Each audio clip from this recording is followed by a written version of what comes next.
果然还是一分价钱一分货呢。这就是我花了80块钱买了30斤的猫砂，这都使用了快1个星期了，闻起来还是有一股淡淡的奶香味。这猫砂遇水结团本就理所当然，但是大家有没有发现，这好的猫砂结团的速度是不是更快一点呢？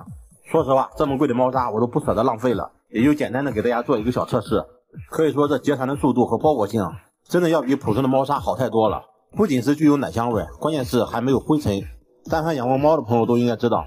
猫砂这种东西吧，也不是什么高科技了，但是最怕买到那种带有灰尘的猫砂，毕竟这种东西自家猫咪每天都要用好多次。这也是我养猫以来买的最贵的一次猫砂了，毕竟今时不同往日，现在家里面2只猫了，一只梨花，一只美短。这只美短来到我们家里面已经快3个多月了，以前2只猫是天天打架，现在是同吃同喝同睡还同拉，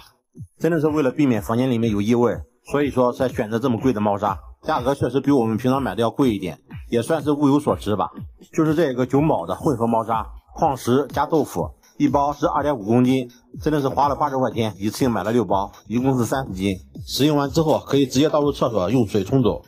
就这一点，你就说方便不方便吧？用植物的豆渣作为原料，不添加有害成分，即使猫咪误食也无害，在快速吸收水分的同时，对异味也有很好的吸附性，从而帮助室内空气清新。结合了豆腐猫砂和纳基矿石猫砂的各自优势，6:4的科学混合比例，从而发挥出更好的使用效果。如视频所示，每一包都是独立的真空包装，所以说家里面养猫的小伙伴一定要提前备起来体验一下。价格小贵，但是值得拥有。现在夏天快到了，天气也是越来越热了，别的不说，但是作为一位合格的铲屎官，必须把猫咪的卫生处理好。倘若房间里面都是猫臭味，想想那场面真的是太尴尬了。我也是从去年7月份开始养猫的，也算是新手小白吧，但是这期间也体验了不同的猫砂，但是就拿除味效果来说吧，这一款确实不错，可以说基本上达到了我的要求，所以使用了1个多星期才推荐给大家，有需要的朋友一定要体验一下。好了，本期视频就到这里吧。